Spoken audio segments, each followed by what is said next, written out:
नमस्कार दोस्तों, स्वागत है आपका। आज की जो कहानी है दोस्तों वो हमारे भारत की है। मुझे बहुत लोगों ने रिक्वेस्ट की थी कि भारत की कुछ कहानियाँ हो तो बताओ। सबसे पहली प्रॉब्लम तो एक तो इसका संकलन किया हुआ नहीं होता। जैसे किताबों में बहुत सारे केसेस मिलते हैं, लेकिन जो भी भारत के थेरेपिस्ट हैं उनके भी बहुत सारे केसेस मैंने आपके सामने रखे। लेकिन एनडी के ऐसे बहुत सारे केसेस मुझे नहीं मिले थे, लेकिन जितने मिले मैं भारत के तो उसको आपके सामने रखने की कोशिश करूँगा दोस्तों। तो आज की जो कहानी है वो यमुना नाम की एक औरत की है। वो हमसे ये कहती है कि एक बार, ये 2001 की बात है, बहुत थोड़ी सी पुरानी बात है, 15-20 साल पहले की। तो हमसे ये कहती है वो कि ये जब हुआ था वाक़या तब उनकी प्रसूति हो रही थी। और वो ये कहती है कि उस वक्त उन्होंने उनको बहुत दर्द हो रहा था और वो बहुत पीड़ा के सामने से वो गुज़र रही थी। और वो कहती है कि मैं ऐसा लग रहा था कि मैं इस दुनिया से ही चली जाऊंगी। मुझे कुछ नहीं समझ में आया कि मुझे क्या हो रहा है। और वो कहती है कि अचानक मेरे आँखों के सामने पूरी तरह से अंधेरा छा गया और मुझे पहले जो दर्द था वो अभी महसूस नहीं हो रहा था। और बाद में मैंने जिस तरीके से ऊपर जाने का, थोड़ा सा अपने शरीर से ऊपर जाने का एहसास किया। और उसके बाद वो ये कहती है कि वो जो कमरा था दोस्तों, उसके ही किसी कोने में उसने अपने आप को पाया। और वो जब उसने सामने चीज़ें दिखी तो अंधेरा धीरे धीरे गायब होता गया।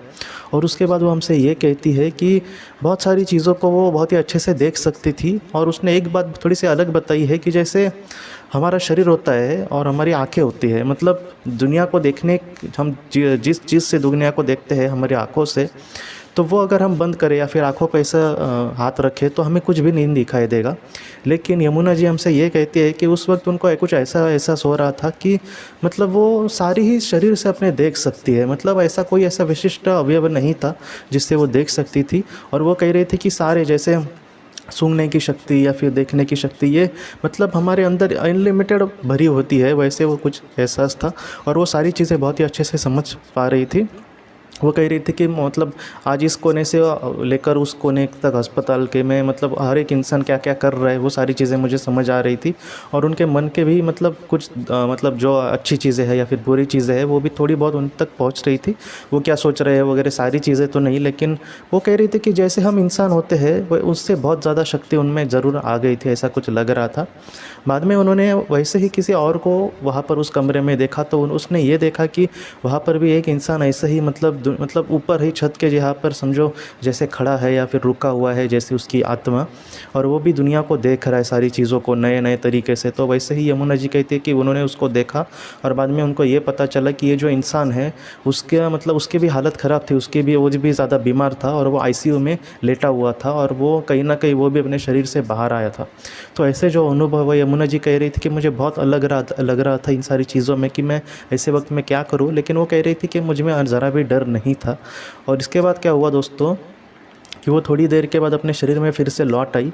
वो डायरेक्ट किस तरीके से लौट आई उसको नहीं पता चला, लेकिन उसने ये कहा कि मैं समझ नहीं पाई इन सारी चीज़ों को। और बाद में ये सारी चीज़ें उसने अपने करीबी लोगों को जब कही तब उन्होंने ये कहा कि तुम बेहोश थी, इस वजह से तुम्हें कुछ तो दिखाई दिया। लेकिन इसने वो भी सारी चीज़ें बताई कि उस वक्त तुम लोग क्या कर रहे थे, ये भी मैं बता सकते हुई, क्योंकि मुझे बहुत सारी चीज़ें पता चली। लेकिन उन्होंने कहा कि किसी ने मुझ पर ध्यान नहीं दिया। ये पुरानी बात है, 20 साल पुरानी। तो उसने ये कहा कि उस वक्त इतना एनडी के बारे में कोई जानता भी नहीं था। और उसके बाद ये कहती है कि हाल ही में थोड़ा सा इसके ऊपर बात होती है या फिर ऐसे ही अनुभव बहुत सारे लोगों ने बताए, तो उसने भी अपना अनुभव कहा था। तो ऐसे जो अनुभव होते हैं उसने भी हमसे ये कहा है कि हम कभी कभी मौत को इस तरीके से देखते हैं कि हम गायब ही हो जाएंगे, या फिर कुछ लोग ऐसा भी कहते हैं कि एक अलग ही हमारे साथ कुछ बहुत ही बुरा होगा वगैरह। ऐसा नहीं है।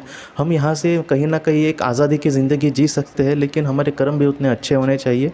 यमुना जी का वक्त नहीं आया था, इस वजह से वो आत्मलोक तक नहीं गई। लेकिन अगर किसी का वक्त आए और वो समझे इस दुनिया से चला जाता है, उसकी मृत्यु हो जाती है, तो वो आत्मलोक में चला जाएगा, वहाँ पर अपनी ज़िंदगी काटेगा और योग्य वक्त जब आएगा, योग्य समय, तब वो फिर से पृथ्वी पर आता है। तो इस तरीके से जो जीवन चक्र है वो चलता है। और यमुना जी जैसे लोग हैं उनको बहुत कम लोगों का ऐसे अनुभव होते हैं, लेकिन ये अनुभव भी हमें ये सिखाते हैं कि जैसे इंसान की मर्यादा है वैसे आत्मा की मर्यादा नहीं होती दोस्तों। वो अगर अच्छे कर्म करे तो वो बहुत ही अच्छे स्थान पर जा सकती है। बस हमें अपने कर्म पर ध्यान देने की कोशिश करनी होगी।